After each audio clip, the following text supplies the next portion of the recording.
Tweet आया, उन्होंने कहा कि दामाद और बेटा दो प्रकार के होते, एक लायक होते और एक नालायक। इस ट्वीट को आप कैसे देखते हैं? किस दृष्टि से सोचते हैं कि किसका बेटा लायक और नालायक? आज तक नालायक और नालायक उनमें फर्क नहीं पड़ा था। है जिसका बेटा लायक होता है वो बाप के स्वर्ग में रहता है, दामाद दामाद में होता है, वो तो पराया धन में होता है। वो लोग दामाद को रखते हैं जो खुद दूसरे पर आश्रित रहते हैं, उनका बेटा उनको मान सम्मान और कदर नहीं करता, तभी नहीं दामाद को रखेंगे। जिसका स्वयं बेटा कर्णधार हो वो दूसरे पर कैसे आश्रित रहेगा? उन्होंने ये भी कहा कि बाप के दम पर क्रिकेट में शामिल हुआ। उन्होंने ये भी कहा कि पिता के दम पर क्रिकेट में भी मौका मिला। अच्छा एक बात कहीं तेजस्वी जी पर कटाक्ष करने का काम। एक बात बताइए, मांझी जी और तेजस्वी जी लालू जी में कोई तुलना है? कि कब लोग किधर ढुलमुल करेगा नीति कौन था है, कब मंत्री पद मिल जाएगा चला जाएगा, वो कौन चीज का ऑफर मिल जाएगा, कब जाएंगे कब आएंगे क्या बोलेंगे, कौन कितना ही रहता है बताइए तो?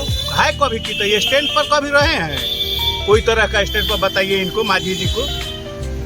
आप लोग की तरफ से दामाद आयोग का पोस्टर लगाया जा रहा है बार बार, क्या कहिए? अच्छा ये वो बात कहिए, सबसे पहले ये लोग कहते थे कि ये लोग भाजपा के लोग, अच्छा मांझी जी जितने सपोर्टर हैं कि बाप रे बाप ये चीज हो गया वो चीज हुआ, आरजेडी ये नौकरी में घूस ले लिया, वो चीज में घूस ले लिया, फलना चीज में ले लिया, चिलना चीज में जमीन लिखा दिया, तो इसमें बहाली कर दिया, तो अपने जात को बहाली कर दिया।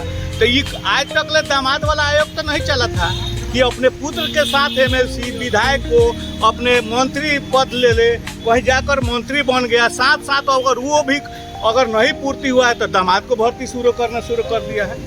अब बिहार में लगता है कि आपको कि दामाद आयोग जबकि एससी आयोग बनाया गया? अरे एक बात सुनिए, हम सबको बात एक लाइन में बात कर देते। इतना नहीं स्वार्थ में लोग अंधा हो गए जिसका कोई जवाब नहीं। इतना लोग बीजेपी के लोग स्वार्थ में अंधा हो गए हैं जिसका कोई, और इनके मांझी जी सारे ग्रुप है जिसका कोई जवाब नहीं। एक पोस्टर और भी लगाया है कि मेरा बाप चारा चोर, तेजस्वी यादव को बताया गया। ठीक है, जो चारा चोर का पोस्टर लगाया उनके पिताजी से पूछिए कि उनके बाप कौन चोर थे जिनको लालू यादव ने रखा था, कौना चोरी में थे कि उनको बंद कर रखा हुआ था। बीजेपी आरोप लगाया है कि लालू जी बाबा साहब बीजेपी का आरोप लगाया था। इनके बॉस आडवाणी को लालू जी रखे थे जेल में, मालूम है? जो इनके बॉस थे आडवाणी जी को यही लालू जी जेल में रखे थे, सांप्रदायिक सौहार्द बिगाड़ने का काम कर रहे हैं। बीजेपी के लोग साफ निचला स्तर पर आ गया है, गाली गलौज, कोई मुद्दा नहीं चाहता है कि बिहार में नौकरी का मुद्दा हो, बेरोजगारी का मुद्दा खत्म हो गए, महंगाई का मुद्दा।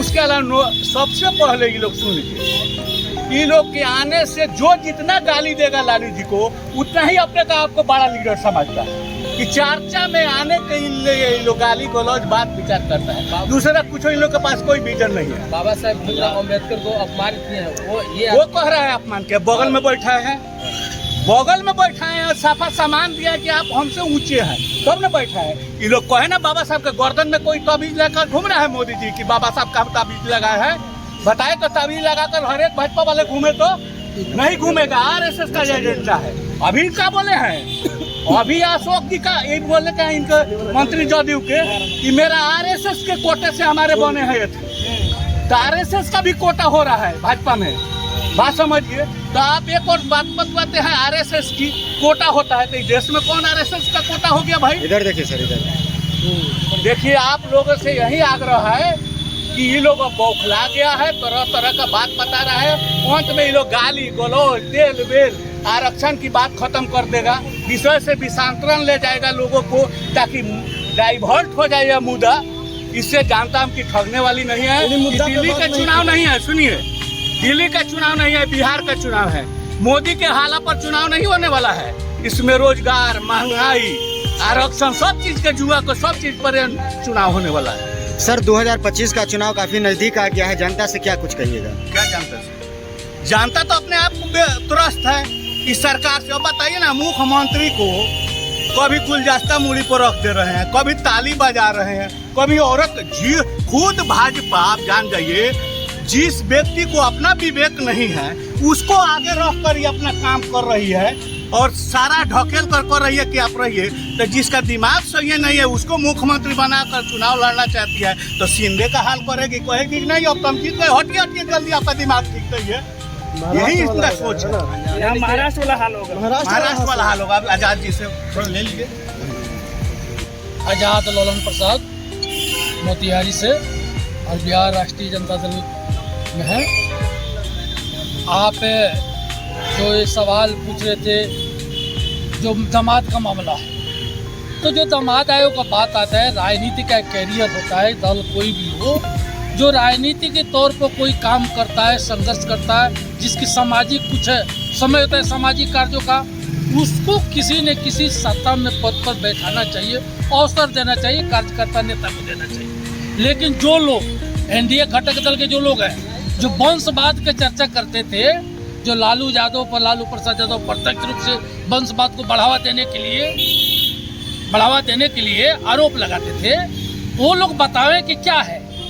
चौधरी जी जो डिफेंस ले रहे हैं, तो एक व्यक्ति चौधरी जी है जदयू में, दूसरा है उनके परिवार के बेटी लोजपा में, तीसरा वो जो है आरएसएस कोटा से आ गया ना।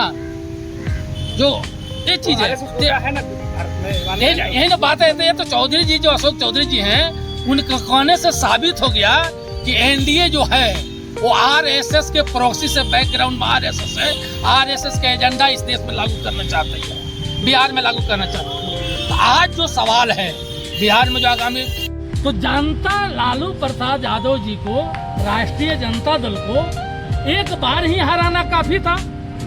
आके आजीवन ही धरती जब तक रहेगी तब तक हराते रहेगा। अगर कहीं ना कहीं सत्ता में कोई भूल हुई लालू यादव से, तो उसका सजा तो जनता उनको दे चुकी है। और 20 वर्षों से जो लोग हैं, इसका मिसाल देते हैं बनावटी जंगल। आज जो हत्या का स्थिति है, जो बलात्कार की स्थिति है, जो प्रशासनिक वीआईपी इलाके में गवर्नर के बगल में, नेता विरोधी दल के आवास के सामने, मुख्यमंत्री के बगल में दिन दहाड़े गोली चल रहे हैं, हत्या हो रहे हैं, अपराध हो रहे हैं, प्रशासनिक जो एसपी कलेक्टर थाने के सामने अपराध हो रहे हैं। ये क्या है? ये कौन सा महाजंगल राज है? तो आप जो बात करते हैं जंगल राज, तो जंगल राज अगर एक मिनट था और वही रहना था, तो आपको जनता क्यों बिठाई? आपको उससे मुक्ति के लिए नहीं बिठाई थी। यही मुक्ति दिखाई दे रहा है। ये बात तय है कि जो आरएसएस के प्रॉक्सी पर, बैकग्राउंड पर जो पिछड़ा वोटर्स है, जो अति पिछड़ा का वोटर है, जो बायस वोटर है, जो अपर कास्ट का वोटर है, इन लोगों को दिग्भ्रमित करके, और जो एनडीए सरकार बिहार में चला रही है, जोड़ घटाव करके, अब प्रत्यक्ष रूप से गलत तरीके से, अप्रजातांत्रिक तरीके से, वो चीज 2025 में खात्मा हो जाएगा। वोट उनका जो है वो खिसक चुका है। आपका परिचय क्या हो? मेरा परिचय है, हम राष्ट्रीय जनता दल के राज्य स्तरीय नेता हैं। हम चुनाव हो रहे हैं, नई कमेटी बनेगी, तब पार्टी जो राज्य स्तर पर जिम्मेवारी देगी उसका हम निर्वहन करेंगे। अभी राष्ट्रीय जनता दल के एक मजबूत लीडर समझिए, कार्यकर्ता समझिए। हम लोग कर्पूरी ठाकुर प्रोडक्ट है, लोकदल से सोशलिस्ट पार्टी के जमाने से, नहीं कई मौके पर है।